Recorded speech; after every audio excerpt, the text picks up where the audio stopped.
राम राम प्यारे मित्रों, मेरे चैनल भक्त प्रेम में आप सबका हार्दिक स्वागत है। प्यारे मित्रों, आज की उपनिषद कथा में हम लोग जानेंगे कि ओमकार उपासना का फल क्या है। तो चलिए मित्रों, देर न करते हुए वीडियो को शुरू करते हैं। ओमकार की उपासना से किस चीज़ की प्राप्ति होती है, इसे जानने के लिए प्यारे मित्रों आप लोग सभी वीडियो को अंत तक जरूर देखें। शिवी के पुत्र सत्यकाम ने महर्षि पिप्पलाद से प्रश्न करते हुए पूछा, भगवान, मनुष्यों में जो कोई भी मृत्यु पर्यंत भली प्रकार से ओमकार का जप करता है, उसका ध्यान करता है, वह उस उपासना के बल से किस लोक को प्राप्त कर लेता है। महर्षि पिप्पलाद ने कहा, सत्यकाम, यह जो ओम है परब्रह्म परमेश्वर से भिन्न नहीं है, इसलिए वही परब्रह्म है, वही उन परमात्मा से प्रकट हुआ उनका विराट स्वरूप अपर ब्रह्म भी है। केवल इसी एक ओमकार का जप, स्मरण और चिंतन करके उसके द्वारा अपने इष्ट को चाहने वाला विज्ञान संपन्न मनुष्य उसे पा लेता है।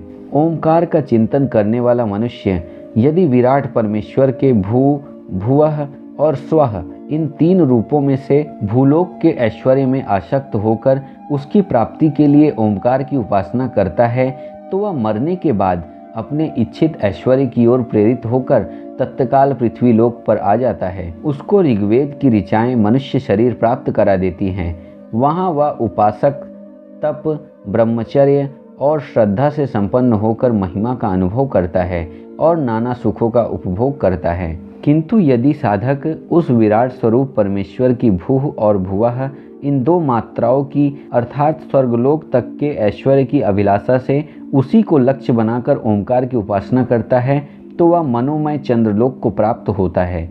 उसको यजुर्वेद के मंत्र अंतरिक्ष में ऊपर की ओर चंद्रलोक में पहुंचा देते हैं। उस विनाशशील स्वर्गलोक में नाना प्रकार के ऐश्वर्य का उपभोग करके अपनी उपासना के पुण्य का क्षय हो जाने पर वह पुनः मृत्युलोक में आ जाता है। वहाँ उसे अपने पूर्व कर्म अनुसार मनुष्य शरीर या उससे कोई नीची योनि मिल जाती है। परंतु जो तीन मात्राओं वाले ओम रूप इस अक्षर के द्वारा ही इस परम पुरुष का निरंतर ध्यान करता है, वह तेजोमय सूर्यलोक में चला जाता है। जिस प्रकार सर्प केंचुली से अलग हो जाता है, ठीक उसी प्रकार वह पापों से सर्वथा मुक्त हो जाता है। इसके बाद वह सामवेद की श्रुतियों के द्वारा ऊपर ब्रह्मलोक में ले जाया जाता है।